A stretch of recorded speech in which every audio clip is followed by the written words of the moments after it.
and welcome to the Healthy Living Happy Life podcast, the podcast that helps women navigate midlife and menopause and rediscover who they are and create their best life yet. Yes, that's what we do here. I'm Denise Stegall. I am your host, and I am so glad you are here with me today. So let me ask you something. I'm just going to just jump right in today. Do you ever feel like you're constantly being pushed to do things that you don't even really want to do? You say yes out of obligation, especially when there are parts of you that are screaming, no, I don't really want to do this. But you say yes anyway, and you smile and you're like, okay, yeah, I'll do that. No big deal. And you're miserable because you do that. Yeah. Let's be real though. This pressure starts to feel really, really heavy when it comes to this midlife time, this menopause time. Our body's changing. We don't have the energy we used to. Our responsibilities start to feel overwhelming because we keep saying yes to things. And sometimes it just feels like you're kind of running like a Tesla on self-drive mode, right? The reality of crashing is pretty real, right? Just saying. What if you don't have to be pushed all the time? What if instead you could be pulled towards something that actually excites you, something that fulfills you and makes you feel lighter and happier and brings you joy?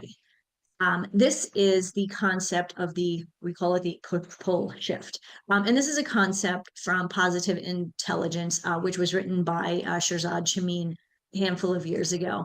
And it's something that he has studied with CEOs and big companies and individuals and coaches alike. And truly, this is something that almost all of us, especially women in midlife, are going through. We don't even realize it until it gets just overwhelming. So with this, you can really set boundaries and start living a life that feels more authentic, right? When you say yes to things that aren't really that important to you and you just kind of show up, what's the point? Right? Yes, you've said yes, so you're there, you show up for your obligations. But if you're really not excited about it, you're really just wasting your time and really kind of wasting not so much the time of the people that you're helping or going to, but you're not there in the best of faith, let me say. So the image that I think of when I think of this push-pull thing, and this may be helpful, it may not, but this is the image that I first got in my head when I first heard about this. Now, when I was a child and I was learning how to swim, getting pushed into the pool felt bad. It made me angry and it made me resentful, and I didn't want to go in the pool, even though I really wanted to go in the pool, right? Little kids are weird that way. However, if my mom and dad were in the pool and they were encouraging me, kind of gently, pulling me, maybe holding my hands and gently getting me closer and closer to the edge of the pool, what did I do? Jumped right in, right? Because I was gently being pulled towards something that I actually wanted to do, as opposed to pushed in a way that made me feel like this isn't something I wanted. So that is the image that I have when it comes to push and pull.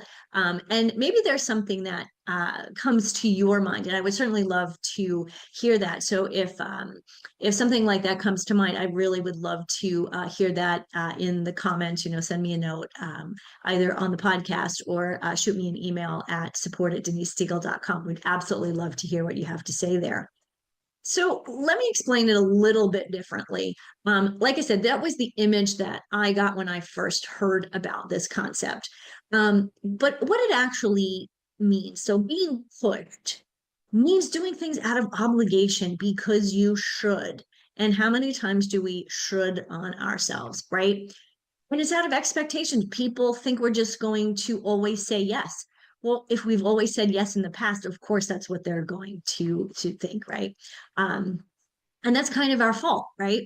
It's not really their fault if we've always said, okay, sure, yeah, I'll go do that. Oh, sure, I'll go pick up the kids today. Oh, sure, I'll go pick up the kids today. And eventually, it all of a sudden, it's your responsibility, right? So being pulled, though, means that you're being guided with something that genuinely excites you. the things that light you up inside. Now, granted, if, picking up the kids is, you probably have to pick the kids up from school, but still, that may not excite you. It might be more exciting to leave them there. Okay, I'm kidding. Don't leave your children at school or your grandkids at this point, right? But it really is, the concept really is about, being pulled toward things that are um, fun and interesting, that you find creative, or just literally something that lights you up, right? So Shazad Shamin from Positive Intelligence, he puts it this way. He says this all the time. Your mind can be your best friend or your worst enemy. And learning to quiet mental saboteurs that push you and amplify a more sage, a more positive mindset that pulls you is the key to happiness. And get this one, to success, right? If we want to be successful in our career, if we want to be successful in whatever it is we want to be successful at, it really needs to be something that is pulling us. I remember when I was first out of college and I was working at a job that I didn't really love. It didn't light me up. It paid the bills, right? But then once I started coaching, years later, I found coaching. I kept being drawn more and more into, nutrition and mindset and all of these things that I still just find absolutely fascinating. Okay, it's a lot different than when I used to work in an office, typing and doing stuff for other people. That just was not exciting at all. I mean, truly, it was actually kind of boring. But anyway, when you stop listening to those external pressures that push you, right? And you start tuning in to those things that inspire you. And a lot of times in midlife, we've forgotten what those things are, right? Life becomes easier though when we start tuning into those things that inspire us, those things that we love, more meaningful, basically more you. So for example, for me, I was a dancer when I was young. I started dancing, I was probably 2 or 3 years old, and I danced all the way through high school. And then I went to college. I was on the fencing team and I did some other stuff and I got busy. And then life happened, right? Well, one of the things that I love to do is dance. I haven't danced in years. Yeah, at a wedding here and there, or a party, whatever.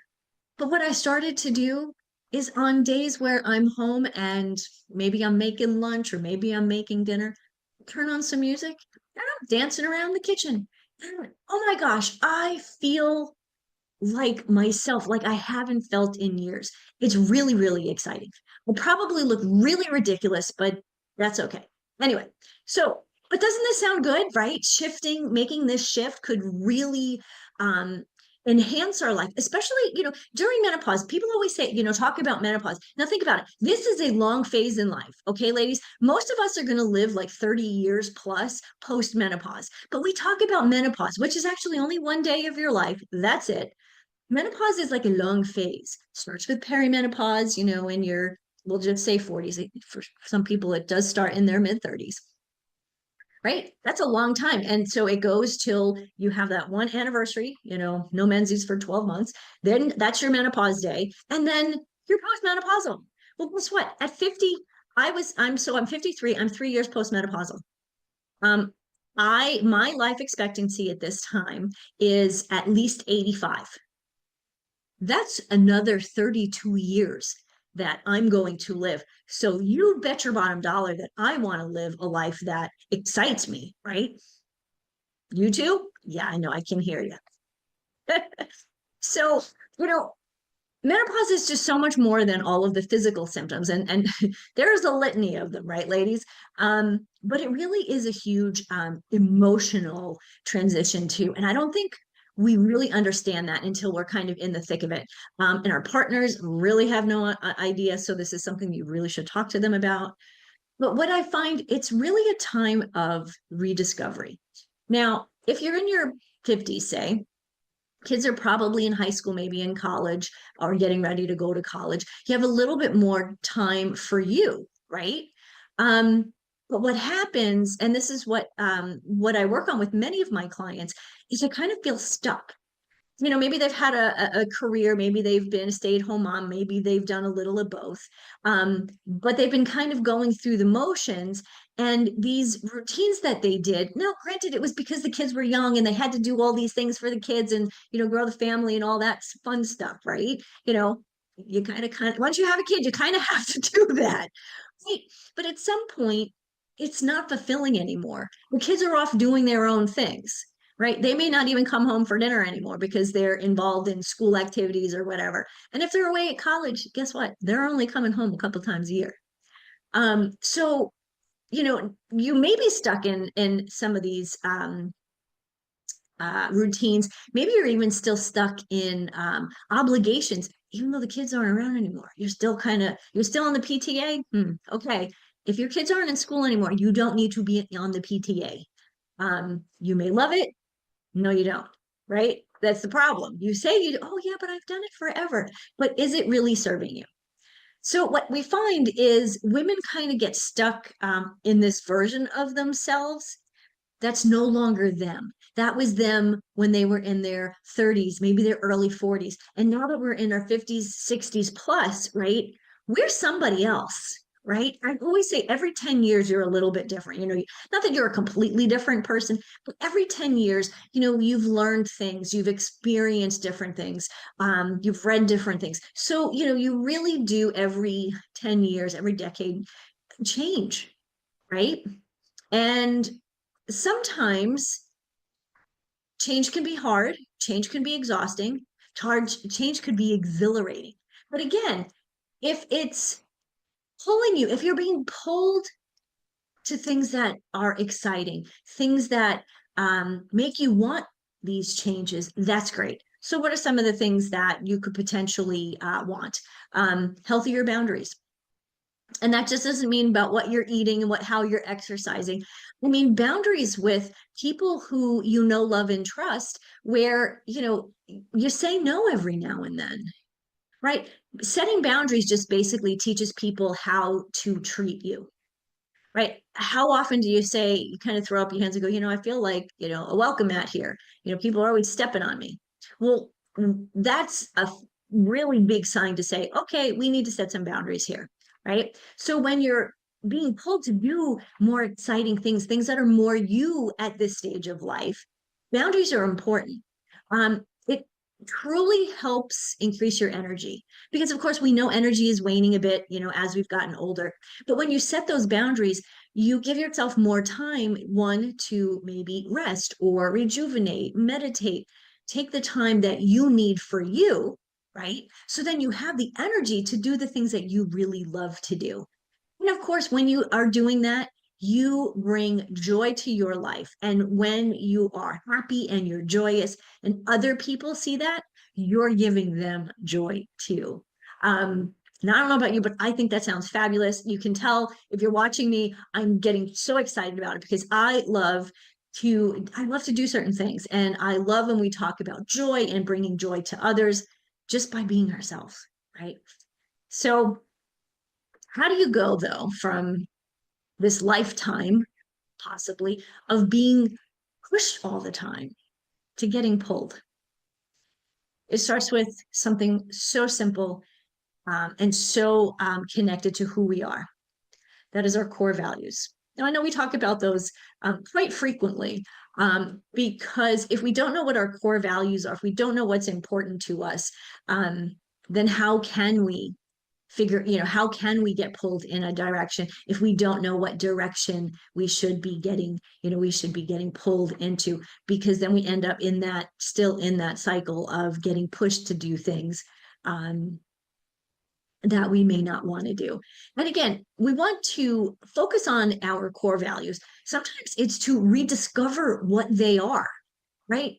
At this stage, if your kids are grown and out of the house, yes, you're still mom, but your biggest core value isn't to make sure your kids are home and have a snack at 3 o'clock in the afternoon, whatever. I have no idea where that came from.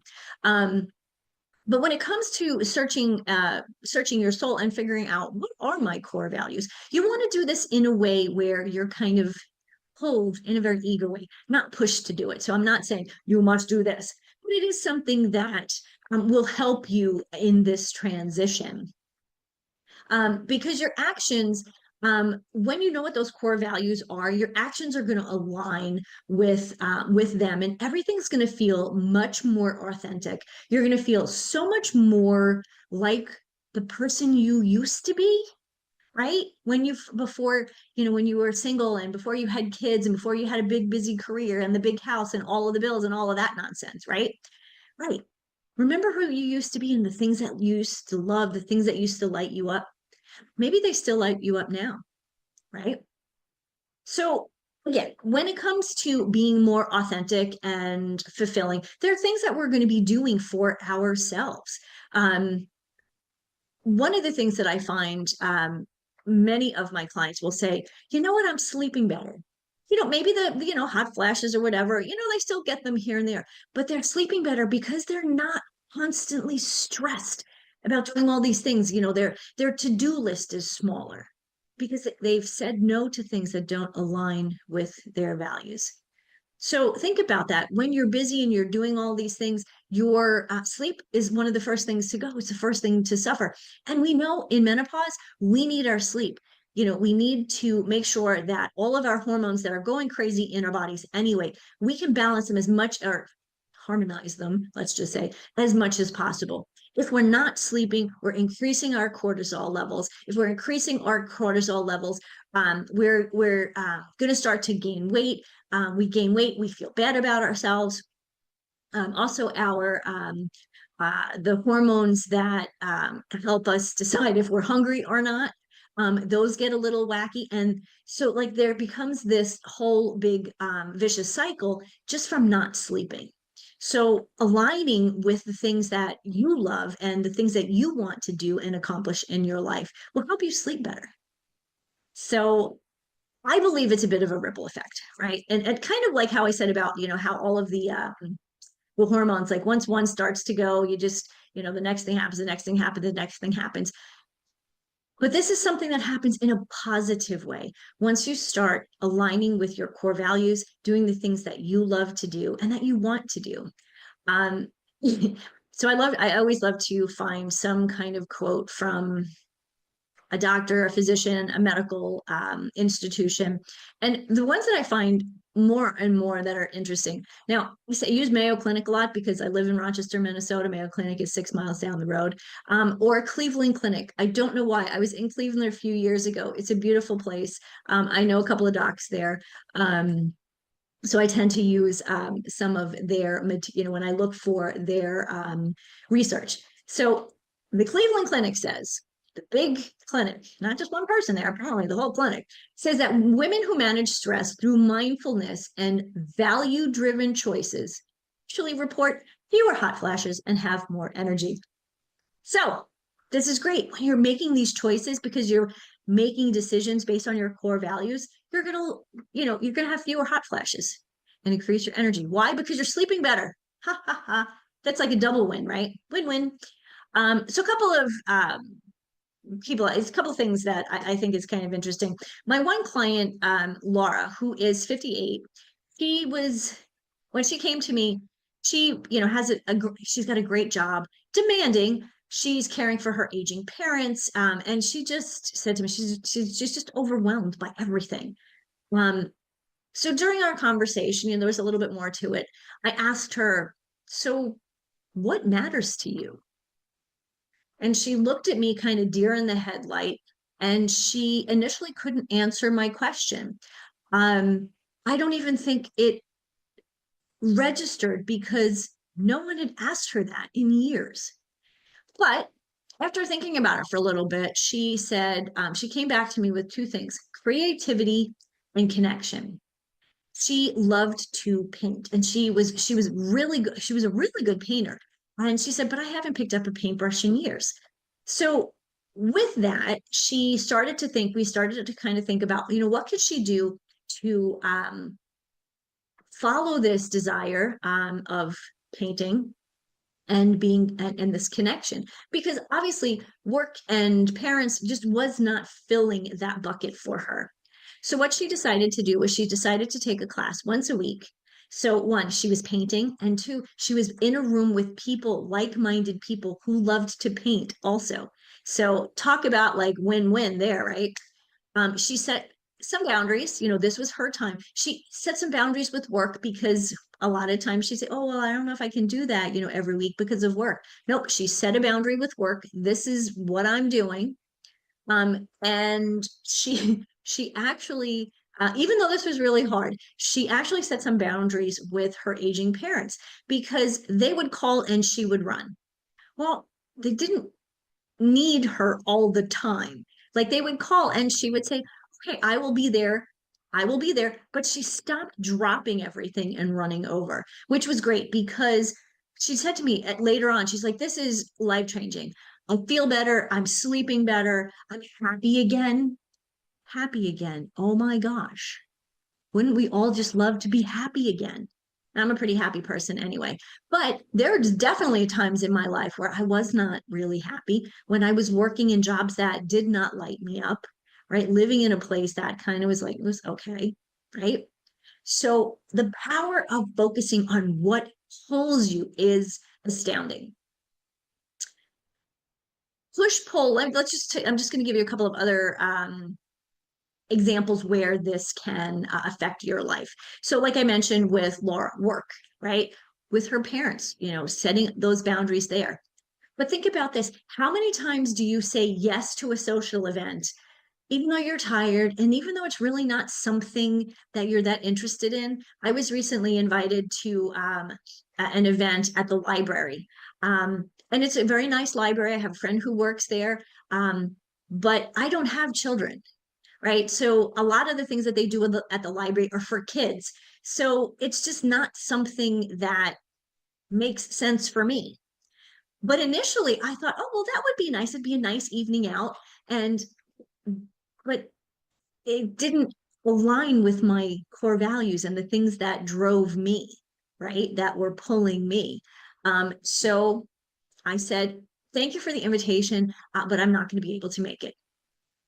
That's it. I didn't explain anything more, and that was it. So I guess the question for you is, how many times are you saying yes to things that you're not interested in? And the day that it happens, you're grumbling and you're not happy about it, and you kind of show up in a bit of a bad mood. Nobody wants to show up in a bad mood. Nobody wants you to show up in a bad mood, right?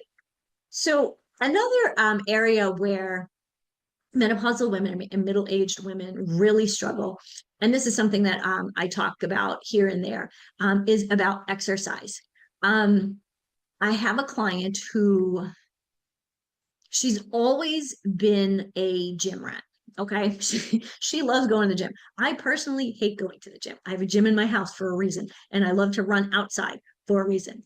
Anyway, but so she would go to the gym 5 o'clock in the morning. I'm still sleeping at 5 o'clock in the morning. Sorry about that. Just that's never happening. Um, and she would take these classes. She would take boot camp classes. Now some people love those. I don't love those. And she didn't actually love those, but she was there and she thought, well, this is probably what I need to do. She would go to these classes and sometimes she would actually get injured. And she said, when I got my client had said to me, well, sometimes when I've gotten injured, I kind of felt relieved because then she didn't have to go. Well, that said something to me. So I asked her, I said, well, what do you like to do to work out instead, or exercise or move? I love the word movement rather than exercise. Exercise sounds like something we have to do, right? And we're more apt to do something we want to do as opposed to something we have to do, hence push pull, right? So like me, she loved to dance. So she decided that she was going to take a dance class. I thought that was amazing. She took a belly dancing class. God bless her. That would not have been the type of class that I initially would have gone for, but she did, and she loved it. She felt alive. She felt like she was having fun for the first time in a long time. And, she was keeping up with her strength training because when ladies, we need to make sure that we're doing our strength training in this stage of life because we want to make sure that we're maintaining muscle mass, lean muscle mass, but also bone density. So yes, she was still doing that, but a couple of days a week, she was going to a dance class and having a blast. So again, push pull. She was being pushed initially to take these classes, these exercise classes that she hated, where she would get injured. Been there, done that, by the way. Instead, started to take these other classes, this dance class that she just ended up loving. So I hope you see the difference there, right? Shifting from push to pull. Everything changes when you start getting pulled to do things. Your time, you have more time, you have more energy, you feel lighter, even, I mean, happiness and joy through the roof. So when it comes to menopause, we often think, oh, this is, the rest of my life or the end of my life, the end of my, like I said, I mean, I'm going to be at least 32 more years post menopause. So menopause is not an end. Yes, it's an end of a phase of our lives, but it's the beginning of something new and exciting, something that you can create by being pulled to the things that you love. And of course, you don't have to do that alone, right? But think about this. Imagine like waking up every day, you're energized, you're full of joy. You're not overwhelmed anymore, and you just love life. You wake up and you're like, oh, this is going to be a great day. Another great day. Oh, darn, another great day, right? Sounds amazing, right? So it's kind of a big shift, but it does take a little bit of time. And yes, of course, you don't have to do it alone. That's why I'm here. If this is something that you are interested in really looking at and trying to get your life more balanced and have more pull and less push, please attend one of my monthly menopause wellness series. I call it From Hormones to Harmony, because we know at this stage, balance is tough, but we need to have some harmony in our life. So we can enjoy the things that we're doing, the things that we are being pulled and drawn to do. So in the menopause wellness series, we cut through the myths, the BS, when it comes to menopause, and we focus on actually what works, what's true, and we have a conversation. Sure, I do a little bit of teaching, but then we open it up and we ask questions. No question is silly, too big, too small. If I don't have an answer right then and there, I will go find an answer and get back to a person, because this is what I do. It's what I love. It is what I'm passionate about. I'm passionate about helping you live your best life. Along with all of this information, we are going to laugh, because yes, humor is definitely part of the healing process or the moving forward process. So please join us, or join me. It's usually the first week of the month. But if you're looking for more personalized attention, of course, please feel free to schedule a strategy call with me. Links to both will be in the show notes. And truly, let's figure out how to get you from being pushed to everything to feeling pulled toward a life that truly lights you up.